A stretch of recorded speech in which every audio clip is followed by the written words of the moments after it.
Mon nom est André Dudomaine. Je suis le directeur de Terres en Vue, qui est une société pour la diffusion des cultures autochtones qui est active au Québec, principalement dans la métropole qui est Montréal. Déjà, on le sait statistiquement, il y a plus de gens chez les Premières Nations bien sûr. en proportion qui se consacrent à des activités artistiques que dans toutes les autres communautés au Canada. Quand on est dans une situation minoritaire comme celui des Premières Nations au Québec, au Canada, il est important que la majorité de la population puisse, d'une certaine façon, avoir une empathie pour ce qui se fait d'efforts de développement chez les nations minoritaires. Sinon, le progrès va être drôlement entravé. Ça va être très, très difficile d'avancer. Donc, tout ça mis ensemble faisait que ça nous semblait intéressant d'avoir un festival des Premières Nations à Montréal. Si on est capable de démontrer qu'il y a des intérêts communs, c'est souvent un moteur très fort de rapprochement interculturel. Vous pouvez vous rapprocher, s'il vous plaît? Tout le monde est éparpillé un petit peu plus loin, s'il vous plaît. Si le monde peut se rapprocher, on est ici. Je me présente, je m'appelle Samian, je suis le MC de la soirée. Je vais présenter les artistes qui sont sur le spectacle. C'est un show qui s'appelle Hip Hop tout en couleur.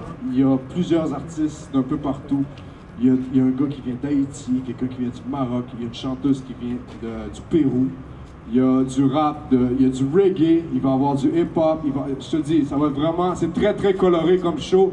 Et je suis très fier de présenter ce spectacle-là ce soir. Alors, pour commencer le spectacle, j'aimerais peut-être casser la glace avec une chanson qui s'appelle Injustice. Et j'aimerais la dédier à ma grand-mère et à tous les aînés qui vivent encore dans nos communautés, qui ont été victimes des pensionnats. Yo, je représente ma nation, ma culture, ma passion, ma raison de vivre, mes origines, ma fierté, ma zone grise. Faut pas oublier que je viens d'Abitibi, sur une terre algonquine. On m'a appris la vie avec mes joies et mes peines. Ma rage m'aide, tout ce que je peux contre moi-même, devenu la cause de mes problèmes. Et la crise d'Oka n'a rien à voir avec mon cas, mais je vais me battre jusqu'au bout pour défendre nos droits. Qu'est-ce qui fait une nation? C'est sa culture. Ce qui fait que nous sommes différents, que les groupes humains sont différents les uns des autres. Un des avantages du langage artistique, c'est qu'il permet de rejoindre un public assez large et le rejoindre au niveau de sensibilité, d'émotivité, de couloirs de transmission qui sont de l'ordre de l'affect. Et à ce niveau-là, on a même une supériorité sur le langage rationnel. We're going to start off this afternoon what we call a grand entry, and then from there we'll introduce each styles. We have Ojibwe, Cree, Mohawk, and various Native people from across Canada.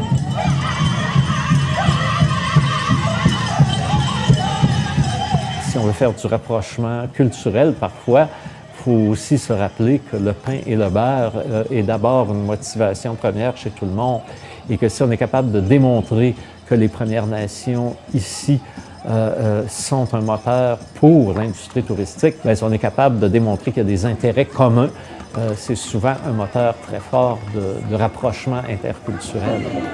C'est du noyer cendré.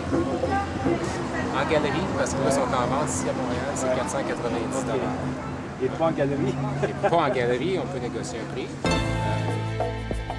Prenez le temps d'aller à l'avant voir les organismes et les musées, tous les gens qui œuvrent auprès des Premières Nations ou des organismes des Premières Nations. Vous avez aussi les artisans. Les artisans sont tous sur le pourtour, côté Berry, Saint-Denis, de partie gazonnée, des artisans de diverses nations. Prenez le temps d'aller leur voir, d'aller voir la culture matérielle, leur parler, poser des questions. Et on va poursuivre sur la scène centrale. N'oubliez pas ce soir aussi notre grand spectacle, Rock en première partie avec son guitariste et par la suite Richard Desjardins.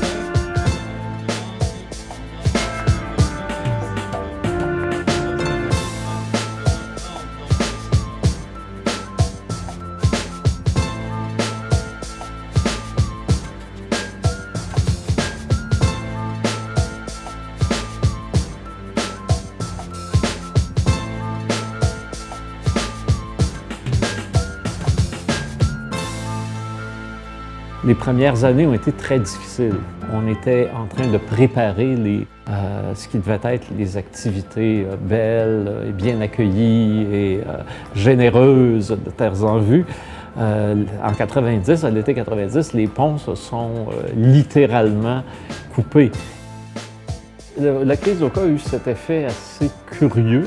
Il y avait tellement de discussions autour des Premières Nations et pourquoi des manifestations, tellement de préjugés que ça devenait souvent un sujet de discussion très vif. À ce moment-là, quand on est venu pour présenter le projet d'un festival des Premières Nations, je ne peux pas dire qu'on a été très bien reçus et très bien accueillis. La première année, il a fallu faire un spectacle bénéfice pour financer les quelques jours de festival. Et je dois dire que c'était notre seule source de revenus. Toute notre implication là-dedans était bénévole. Et là, tranquillement, peu à peu, il aura fallu, pendant, je dirais, les 3 ou 4 premières années, convaincre les gens de la pertinence d'un tel événement. Et deuxièmement, essayer de rasséréner un peu les esprits pour dire que l'état de guerre ne pouvait pas durer et qu'il fallait trouver des issues plus positives que des barricades ou l'armée aux différents conflits qu'il y a entre les Premières Nations et les gouvernements. Donc, je dois dire qu'au début même, on a même pensé à un certain moment arrêter, c'était trop difficile.